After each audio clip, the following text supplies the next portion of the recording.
A friend of mine and his family live off the grid in a tiny house on wheels. Now, I think this thing is super cool.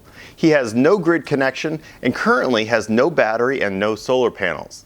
But he does wish he did for at least one item, and that's his well pump. Well, in this video, I'm going to put together an off-grid little Powerwall setup just for him so that he can run his 240-volt well pump as well as whatever else he might want to in his little tiny house on wheels. Here we go.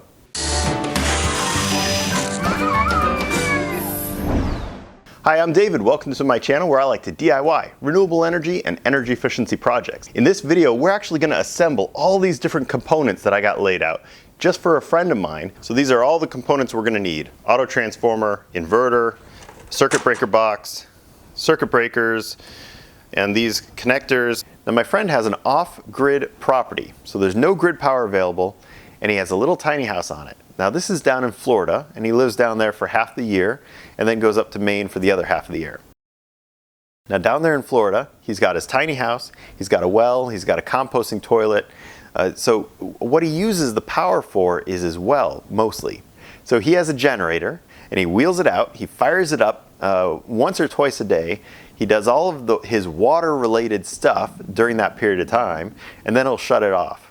So this means that he doesn't have air conditioning, and that's like his biggest thing, is that he really wants to add air conditioning, because even though he's down there in the winter months, it's still Florida. It gets hot and humid, and he'd love to run air conditioning down there, but he doesn't want to run his generator all day long, all night long. I mean, first off, that would get really expensive with gas, but second, he just doesn't want the noise and fumes and everything else. So he's been asking me for a while now about how to go off-grid with an inverter setup. I think we have everything we need, so let's measure this out. I've kind of been mapping this, and let's find a piece of plywood and cut it down to size. That way we can mount all of this onto a piece of plywood. Let's see, too small, maybe this one? Oh, 29.5 inches wide. This one might. 31.25 and 38.5. Yeah, we might be able to make this work. Let's try this one. This is a piece of 3/4 inch plywood. It was actually a little bit narrower. I was looking for one just a little bit wider, but this one had it. It had a little kind of notch in one corner, but I trimmed it, made sure it was square, and I gave it a little bit of a sanding and rounded over the corners. So it's a nice kind of, it's not a perfect A-grade piece of plywood here, but it's good enough to do this job. I want to build a frame on the back side of it to add a little bit of rigidity, but also a place then that the screws can penetrate if I'm using screws that are just a little bit too long. So this top one is a little unique. I took a 2x6 and I ripped it at an angle. So now I've created two bevels to it. Both bevels are 45 degrees. This is called a French cleat. This is going to allow for mounting of this up on the wall when everything's heavy and awkward. You can screw just one piece of this to the wall, take your time leveling it. It's lightweight, it's easy. And then the whole board and everything can be put on it.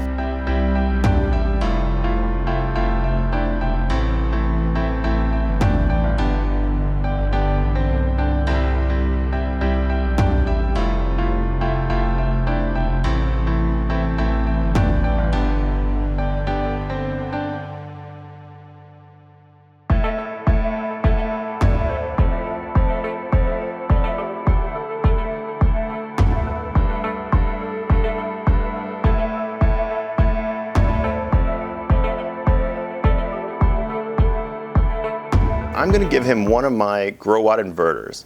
Now this is 240 volts, and this inverter also has a solar MPPT charger built into it, so I don't need to add that secondary component. The charge controller and inverter are in this one package. Now this is 240 volts only, so if he wanted to run his well pump and only his well pump, he could use this by itself. But he also wants the ability to run some 120 volt things now and then. So I will be including an auto transformer, and I noticed that it's just off screen, but you'll see it in a sec. And all these other components that we're going to be assembling here in this video.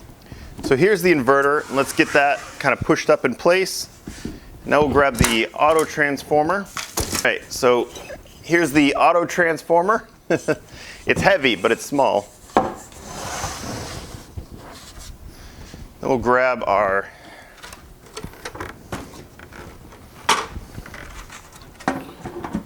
circuit breaker box. Our DC circuit breaker box is going to go about right here.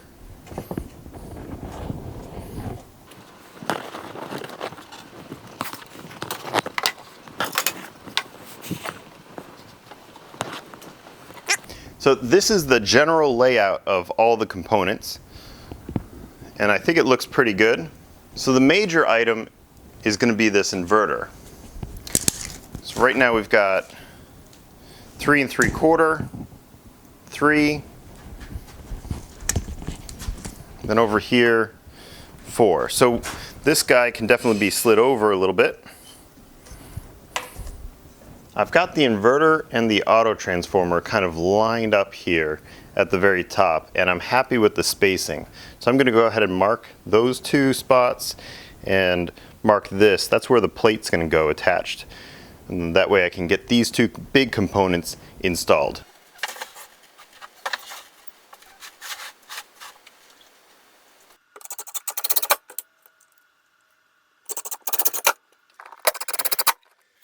I have the inverter screwed in place with 4 screws up here, and then there's one down there and another one in that corner. So it's not going anywhere. Next is the auto transformer. I marked the middle of this oval shaped hole and then the same over here on that side. So now I can push this out of the way, and we're going to mount the plate here. This is the mounting plate that corresponds with the back side of the auto transformer. So we're going to mount this in place, lining up these threaded holes. So those threaded holes will correspond with those oval shaped holes in the housing. So we'll just line this up like that, get it right in the middle, and then I'll screw this down. And you can see I have plenty of screws that are through here. Now these were longer screws, but that was because these 2 items are the heaviest items, and I wanted to make sure that I was getting as much thread biting into the 3/4 inch plywood as possible. Now I'll come in and trim these off.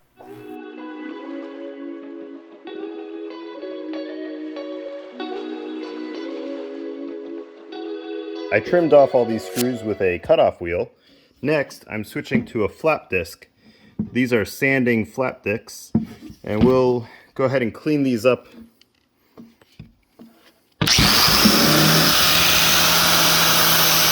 Here's the auto transformer. It has these hooks molded in the backside, and those hooks are gonna grab on right here.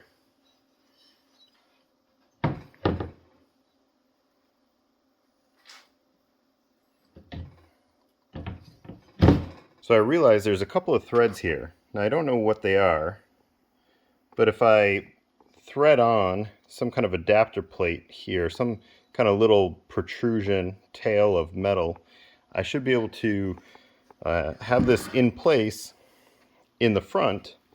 That's great, but in the back then I'll screw it to the plywood to keep it from kind of lifting off. So here it's in place. It's definitely not going to lift off the front because it's hooked in place, but back here it could in theory lift and be wobbly. So I want to screw something on there to keep it in place. I have this big bag of fasteners from different EVs that I've taken apart. These are mostly from a BMW, and these ones have the right thread, size, and pitch. So they'll let me kind of get in there and do something with this.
There's these little plastic bushings that came on the inverter. I took them off and I put them on the little piece of wire before I put the heat shrink on because it's such a tight fit that I couldn't make it fit otherwise. So let's go ahead and put these in place. There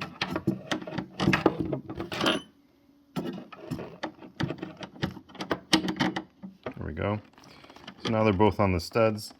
I'm going to add the little flange nut here. Now these flange nuts are really awesome.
Well, all of these boxes and outlets and auto transformer and inverter, everything's wired except for this circuit breaker box. So now we get to do the circuit breaker box, and I'm really excited about it. I have a series of these UL circuit breakers. So they got the UL right there on top, and these are some nice looking circuit breakers. So we're going to snap these in place and get them all wired up. Our first two are going to be these 20 amp, and they're going on the end.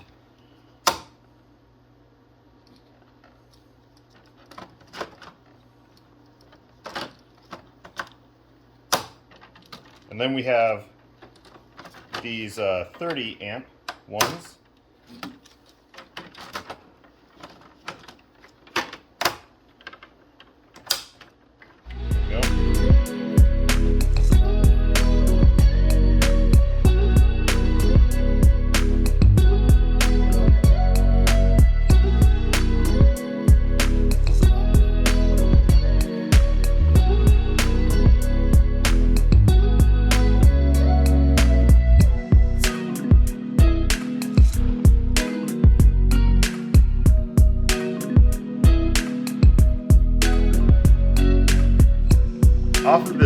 disconnect, I have some of this wire. Now this is PV wire, so it has a very thick insulation on it, and it's made to be able to go outside, exposed to UV if you need to. Now I have some cable glands on here, so it's not going to go anywhere, you can't pull it off. But this is 10 gauge copper wire. I'm going to put some ends on here. Right like that. Now what I'm going to do here, because I marked these as positive because they're going to go into the positive port of the inverter. But I'm actually going to use a MC4 connector on here that's marked with a negative symbol. The reason for that is because off the solar panel is going to have the positive end. This needs to join up with it. So this needs to look like a negative to join up with the positive end. The end of the wire we're going to put on this nut on here first. Then we'll strip some wire. The amount that we need to strip needs to correspond with this terminal. So it's not very much. I have a ratcheting crimper here. This is an open barrel end.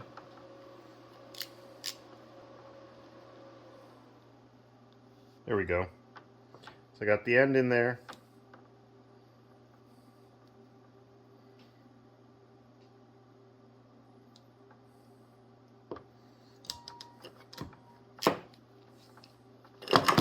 And now it's crimped.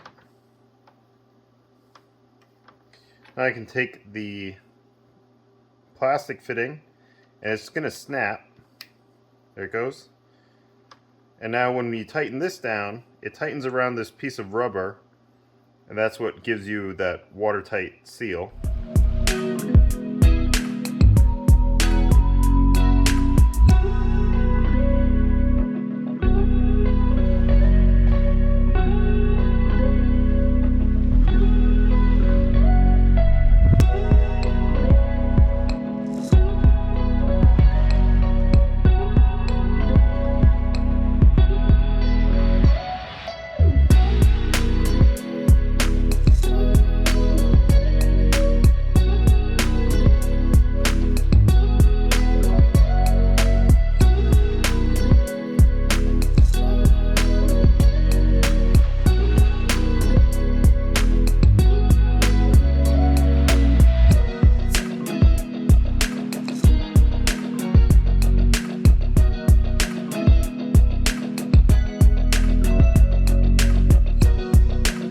I am finally done wiring everything together.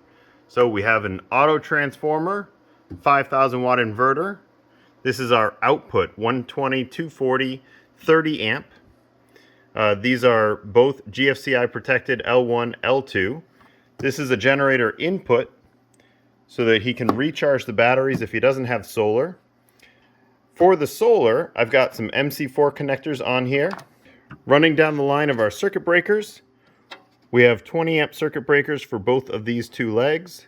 We have a 30 amp input, that's from this, and the 30 amp output. Then we have our PV disconnect and fuses for the PV. These are both 15 amp fuses right there.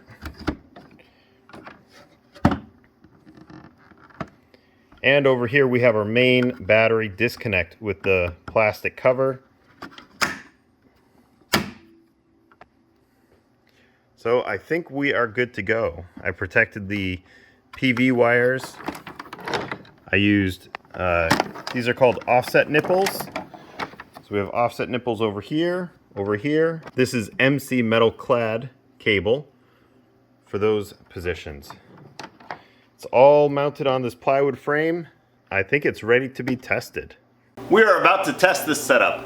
I have the 1-aught wires running into the large battery cabinet, so we should have power, and got a couple of loads here, so let's try it out. I'll flip it on. The screen lit up, so that's a good sign. Still at 60 hertz. All right, so it remembered my last settings from when I had it up on the wall.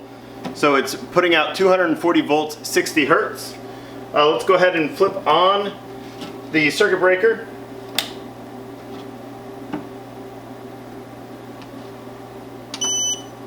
So with that circuit breaker on, we should now have some power. So let's go ahead and turn on these two outlets. And I saw little LEDs flip on for these GFCI.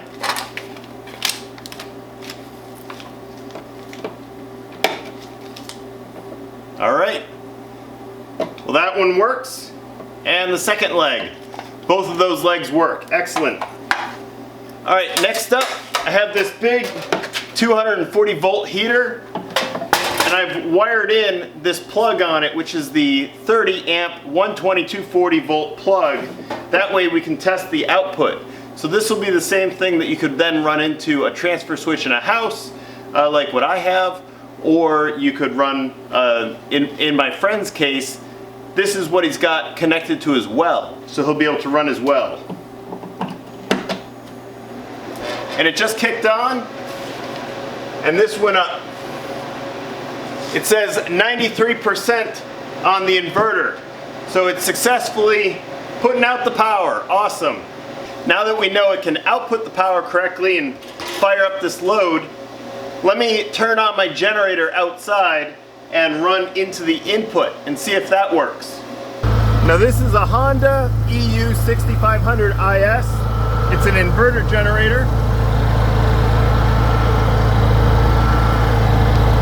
And right here we'll plug in. There we go, so that's on the 120 240.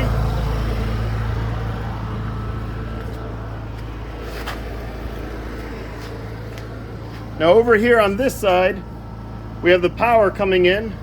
That's just coming in from outside. Let's go ahead and plug this in. There we go. Twist. And now we can turn on this middle one. There we go. So if we turn that on,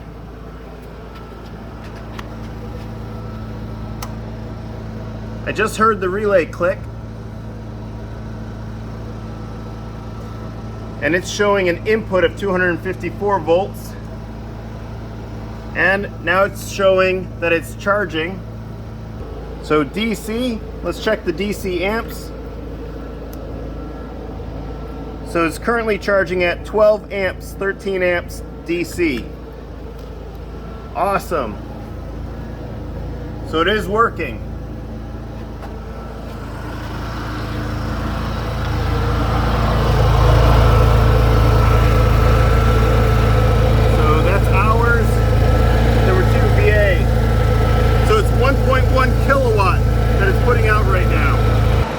Successfully using the generator to charge the battery bank. Remember, there's no neutral on this, so I was kind of worried whether or not the generator would still do it, but it is. Now I programmed this to 1.1 kilowatt, which is really low, back when it was up on the wall, because I didn't know if I'd plug something in or not. Now that it's down here, I can adjust it so that it charges at a higher amperage. Right here, we're going to adjust the maximum amperage.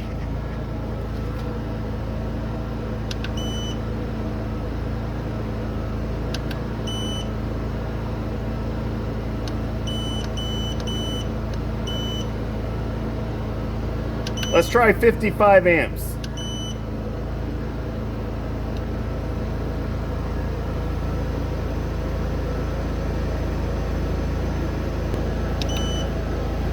Nice.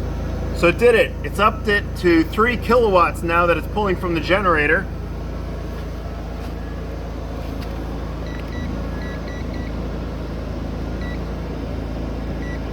All right, let's check. Nice, 51.3 amps. So that works.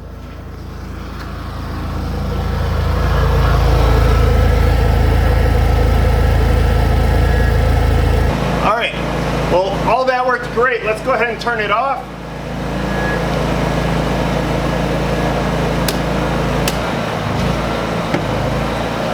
I'm sure you could hear the generator throttle down. I'll turn off the inverter. I'm gonna go turn off the generator. Well, this is fantastic. Everything worked exactly as I hoped it would. Nothing shorted out. We had L1 and L2 worked perfect. This is fantastic. Thank you everybody so much for watching. If you enjoy the videos, please like, subscribe, comment, share. Oh man, it was a lot of fun to build this. I mean, it took longer than I thought it would, but it was so much fun. Everything on one board like this, man, that's awesome.